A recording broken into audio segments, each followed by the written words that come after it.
ప్రేక్షకులందరికీ భోగి పండుగ శుభాకాంక్షలు.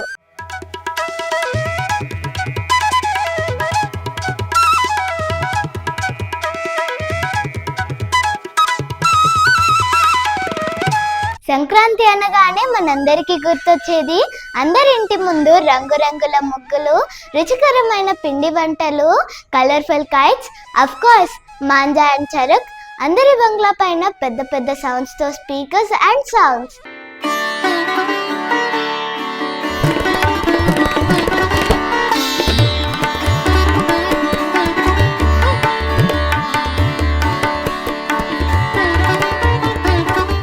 కానీ మనం సంక్రాంతిని 3 రోజుల పండుగగా జరుపుకుంటాం.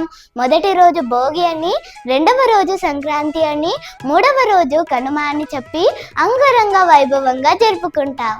మనం భోగి రోజు ఉదయాన్నే లేచి నూనెతో తలంటుకొని తల స్నానం చేస్తాం. ఇలా చేయడం వల్ల మన శరీరంలోని రోగ నిరోధక శక్తి పెరుగుతుంది. తరువాత పిండి వంటలు, నువ్వు లడ్డూలు, పల్లి లడ్డూలు, మురుకులు లాంటివి చేస్తూ ఉంటారు. ఇవన్నీ మన ఆరోగ్యానికి చాలా మంచివి. అందుకే ఈ పండుగ రోజు ఇవన్నీ తింటారు. దీనివల్ల చిన్నపిల్లలకి ఆహారం వల్ల ఎలాంటి సైడ్ ఎఫెక్ట్స్ కూడా రాకుండా ఉంటాయి. మొత్తానికి భోగి పండుగ అనేది ఏ దేవుడికి సంబంధించిన పండుగ కాదండి, ఇదొక శాస్త్రీయ పండుగ. ఈ పండుగకు అలాగే మన జీవన చక్రానికి చాలా దగ్గర సంబంధాలు ఉన్నాయండి. ఇలా భోగి పండుగను జరుపుకుంటే మన ఆరోగ్యం చాలా బాగుంటుంది. కాబట్టి మీరు కూడా భోగి పండుగను ఇలాగే జరుపుకోండి.